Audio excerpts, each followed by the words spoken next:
నమస్కారం అండి. మనం ఇప్పుడు యశోద పులుగుర్త గారు రచించిన 'అమ్మాయి కాపురం' అనే కథను విందామా? అది నవంబర్ మాసం. ఉదయం 6 గంటల సమయం. దేవకి పూల సజ్జతో పారిజాత పుష్పాల కోసం ఇంటి వెనుక భాగానికొచ్చింది. దొడ్లో రకరకాల పూల చెట్లు, కాయగూరల పాదులతో పచ్చగా కళకళలాడుతోంది.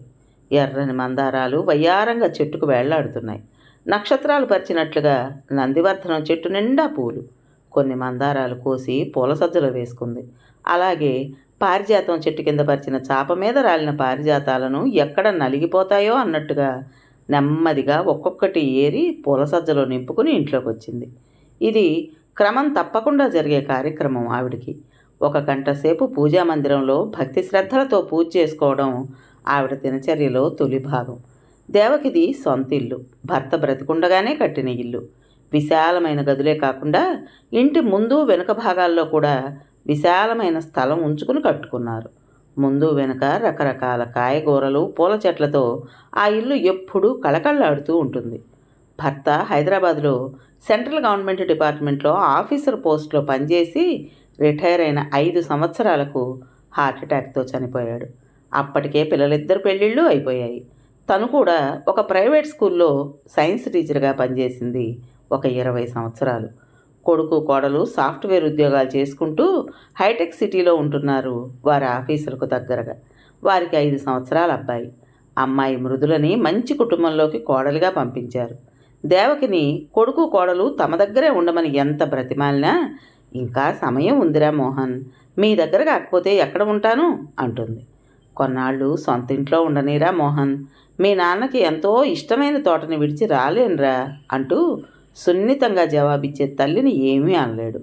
పోనీలే, ఒకే ఊర్లోనే ఉంటున్నాం కదా అనుకుంటూ సంతృప్తి పడతాడు. కూతురు మృదులది ఉమ్మడి కుటుంబం. కొన్నాళ్ళు ఒక మల్టీనేషనల్ కంపెనీలో రిలేషన్షిప్ మేనేజర్గా ఉద్యోగం చేసి పిల్లలు పుట్టాక మానేసింది. ఉమ్మడి కుటుంబంలో చక్కగా ఇమిడిపోయి అందరి మన్ననలను పొందుతోంది.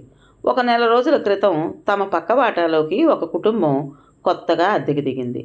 పక్క పోర్షన్ని ఒక మంచి కుటుంబానికి అద్దెకిస్తే తనకు కాస్తంత తోడుగా ఉంటారన్న ఆశతోనే కానీ అద్దె మీద వ్యామోహం కాదు.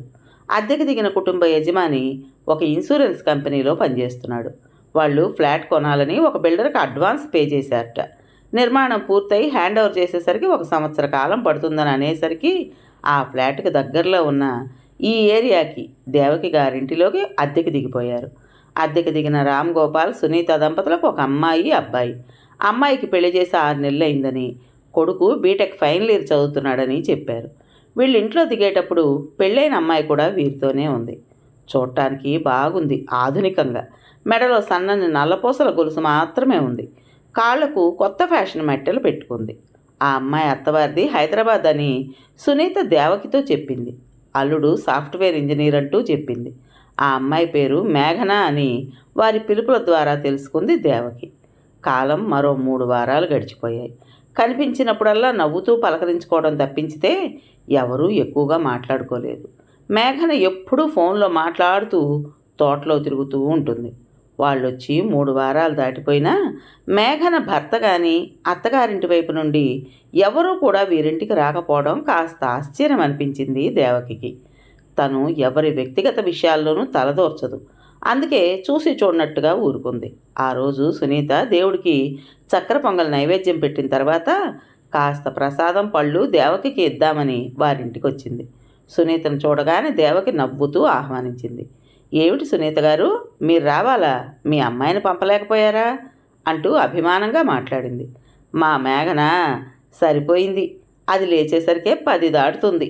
లేవే తల్లి అంటూ 10 సార్లు లేపితే కానీ లేవదు. మరి అత్తారింట్లో కూడా ఇదే పద్ధతా? కొత్త పెళ్లి కూతురు అన్నేసి రోజులు పుట్టింట్లో ఉండిపోతే పాపం మీ అల్లుడికి ఇబ్బంది కాదు?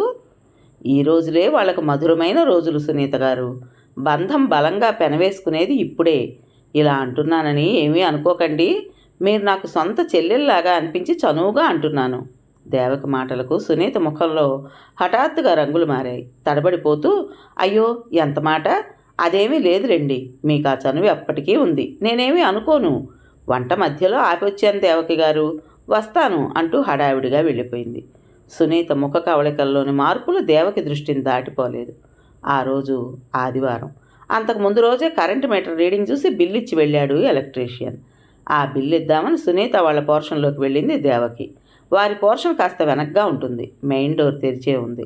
డోర్కి కర్టెన్ వేళ్లాడుతోంది. సునీత పనిమంతురాలే. ఇంటిని చక్కగా నీట్గా పెడుతుంది. తనకు అలా ఉంటే ఎంతో ఇష్టం.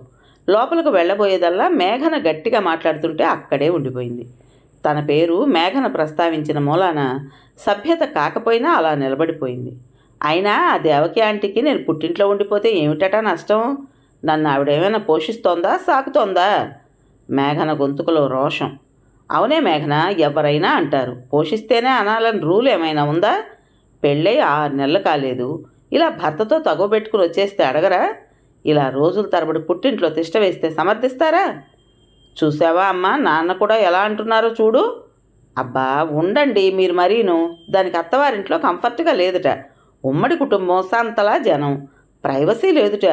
వచ్చేపోయే వారికి చాకరీ చేయలేనని మనం వేరు కాపురం పెడదామని ఇది అల్లుడి దగ్గర వాపోతే నవీన్ దీని బాధను అర్థం చేసుకోకపోగా విడి కాపురం లాంటి మాటలు మరోసారి నా దగ్గర ప్రస్తావించవద్దని, నేను ఇక్కడే అందరితో ఉంటాను, నీకు ఇష్టం లేకపోతే పో అంటాడా? అదీగాక మన మేఘనకి మొదటి నుండి ఉమ్మడి కుటుంబం అంటే ఇష్టం లేదు. నన్ను అటువంటి కుటుంబంలోకి ఇవ్వకండంటూ ఏడ్చి మొత్తుకున్నా మీరు విన్నారా? మరో 4 నెలలు అది ఇక్కడే ఉంటే అతను చచ్చినట్లు పరిగెత్తుకుంటూ వస్తాడు చూడండి.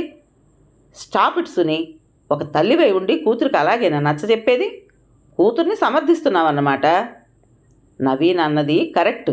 కుటుంబ విలువలను గౌరవిస్తాడు కాబట్టే అతను విడికాపురానికి ఒప్పుకోలేదు. దీన్ని బట్టి ఆలోచించు అతను ఎంత సంస్కారవంతుడో, తల్లిదండ్రులను ఎంత గౌరవిస్తాడో. అటువంటి నవీన్ మన మేఘనను కూడా ప్రేమగా చూసుకోడా? బంగారం లాంటి అల్లుడు, పెద్ద పెద్ద చదువులు చదువుకున్నాడు, పెద్ద కుటుంబం అని అన్నీ ఆలోచించి పెళ్లి చేస్తే చివరకు నేను చేసింది తప్పంటావా? దాని అత్తగారు మామగారు ఎంత మంచి మనుషులో నాకు తెలుసు. అంతగా అది అత్తామామలు ఉండకూడదని అనుకున్నప్పుడు ఏ అనాథాశ్రమం నుండో ఎవరో ఒకరిని తెచ్చి పెళ్లి చేయాల్సింది. హాయిగా ఒంటిపిల్లి రాకాసిలా ఉండేది. చూడమ్మా నాన్న అంటూ ఏడుపులు అనిపించుకుంది మేఘన. చూడు సునీ, నీ కూతురికి ఎలా నచ్చజెపుతావో నాకు తెలియదు.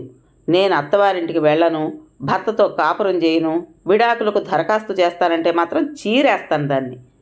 కోపంగా లోపలికి వెళ్ళిపోయి దఢాలను తలుపులు మూసేసుకున్నాడు. దేవకి కరెంటు బిల్లు ఇవ్వకుండానే తిరిగి తన ఇంట్లోకి వచ్చేసింది. మేఘన ఏదో తాత్కాలికంగా పుట్టింటికి వచ్చిందని మాత్రమే తను భావించింది కానీ ఇలా అత్తవారింట్లో ఉండలేక వచ్చేయడం తనకు నచ్చలేదు.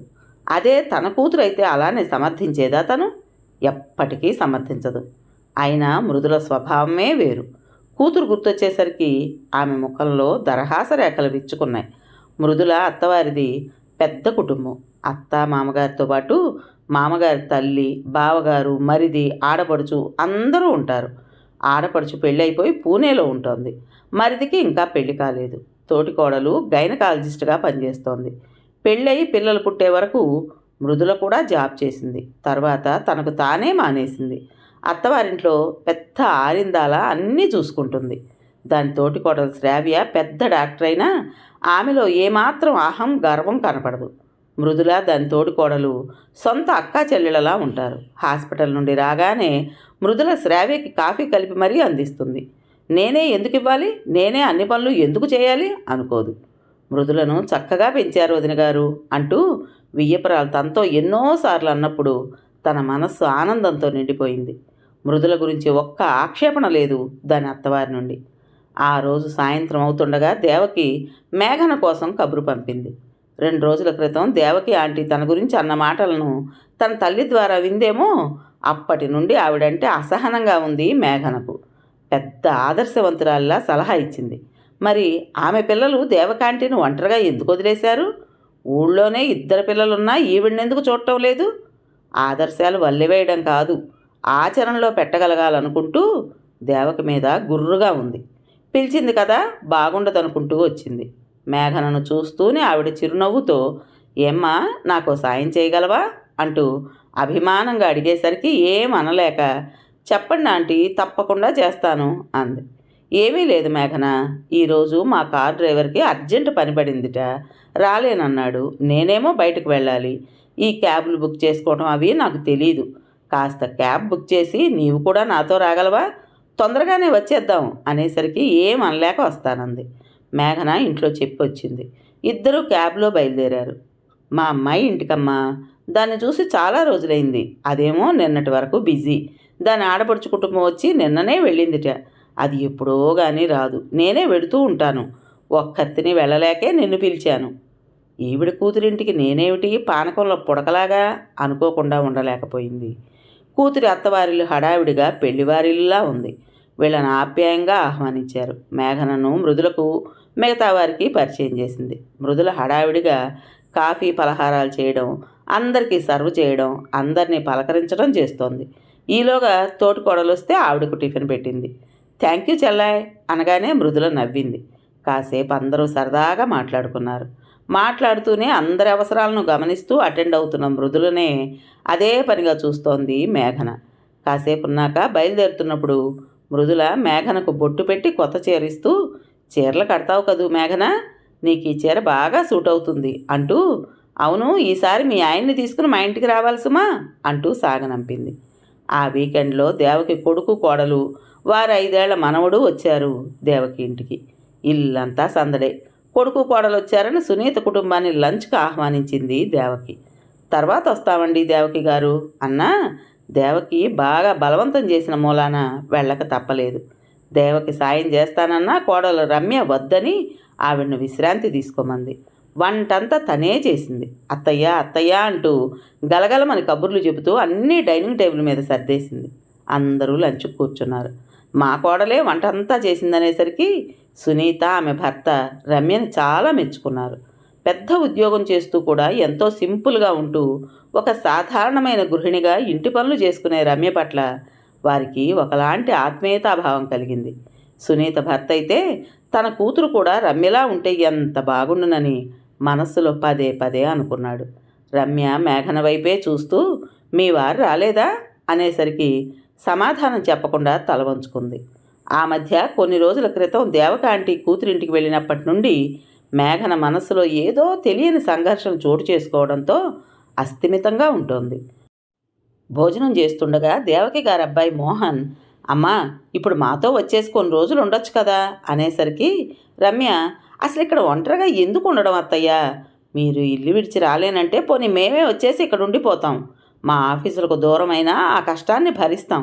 ఏమంటారు అత్తయ్య అనేసరికి నేనే వస్తాను రమ్య, మీకెందుకు అవస్థ, ఒంట్లో ఓపికంది కాబట్టి మీ మామగారికి ఇష్టమైన ఈ ఇంటిని తోటని వదల్లేని ఏదో బలహీనతతో రానంటున్నాను తప్పించితే త్వరలోనే తప్పక వచ్చేస్తానమ్మా.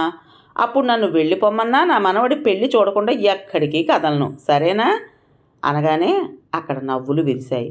అబ్బా, ఆ రోజు దేవకి గారి కూతురింట్లోనూ ఇదే హడావిడి ఆనందం. ఇప్పుడు కొడుకు కోడలతోనూ అంతే ఆనందంగా ఉన్నారు ఆంటీ పిల్లలు ఇక్కడే ఉన్నా ఈవిడ ఒంటరిగా ఉన్నందుకు లేనిపోనివెన్నో ఊహించేసుకుంది తను. కానీ అవి నిజం కావన్నమాట. అందరూ కాస్తంత దూరంలోనే ఉన్నా మానసికంగా అందరూ ఒకే దగ్గర ఉన్నట్లుగా ఎంత ఆప్యాయతని ప్రేమని పంచుకుంటున్నారో అందరూ అనుకుంటూ ఆశ్చర్యపోతోంది మేఘన. మరో వారం రోజులు గడిచాయి. సునీత ఇల్లంతా నిశ్శబ్దంగా ఉంది. ఎందుకు అసలు సందడే లేదు. దేవకి సునీత కనిపించేసరికి ఏమిటి మీ ఇల్లు నిశ్శబ్దంగా ఉంది, మేఘన కూడా కనపడటం లేదే అనేసరికి ఇంకెక్కడ మేఘన దేవకి గారు, అది అత్తవారింటికి వెళ్ళిపోయింది 4 రోజుల క్రితమే. సునీత ముఖమంతా ఆనందం పులుముకుంది. సునీతను ఎంత ఆనందంగా ఎప్పుడూ చూడలేదు తను.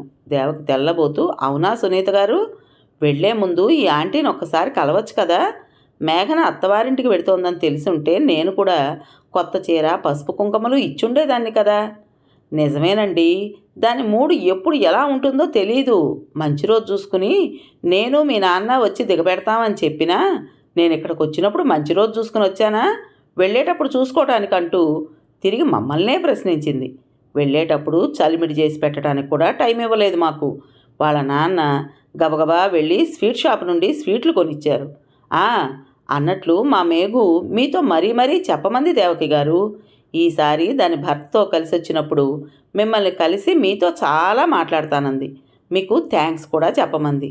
దాని మాటలు చేతలు మాకే అర్థం కావు, మీకెలా అర్థమవుతాయంటూ నవ్వింది. ఎందుకు అర్థం కావు సునీత, మీకంటే మేఘనను నేనే బాగా అర్థం చేసుకున్నాను. ఆ రోజు కావాలనే నేను డ్రైవర్ను రావద్దని మీ మేఘనను తీసుకుని మా అమ్మాయి ఇంటికి వెళ్ళాను. అక్కడ మేఘనకు జ్ఞానోదయం అవుతుందని ఊహించాను. అలాగే మా అబ్బాయి కోడలు వచ్చినప్పుడు మిమ్మల్ని లంచ్కి పిలవడం కూడా మేఘనకి కుటుంబ వ్యవస్థ విలువల పట్ల ఒక అర్థాన్ని సూచించడానికి. నా ప్రయత్నం వృధా అవ్వలేదు. మేఘనలో చక్కని పరిణితి ఏర్పడింది. ఈ మాటలన్నీ దేవకి మనసులో అనుకుంది తప్పించితే సునీతకి చెప్పాలనిపించలేదు.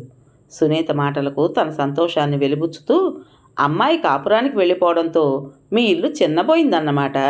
అంతేనండి, మరి బాధలోనే ఆనందం అంటే ఇదే. వస్తాను సునీత గారు అంటూ దేవకి తన ఇంట్లోకి నడిచింది. కథ పేరు అమ్మాయి కాపురం. రచించిన వారు యశోద పులుగుర్త గారు. విన్నారు కదండి. మరి ఈ కథ మీకు నచ్చిందా? నచ్చినట్టయితే లైక్ చేసి మరో నలుగురికి షేర్ చేయండి. అలాగే కొత్త వాళ్ళు కనుక మన ఛానల్ని చూస్తున్నట్లయితే తప్పకుండా సబ్స్క్రైబ్ చేసుకోండి. మరి ఇంత మంచి కథను మనకు అందించిన రచయిత్రి యశోద పులుగుర్త గారికి మనందరి తరపున మనస్ఫూర్తిగా ధన్యవాదాలు తెలియజేసుకుంటూ రేపు మరో మంచి కథతో మీ ముందుకు వస్తాను. అప్పటి వరకు ఉంటానండి.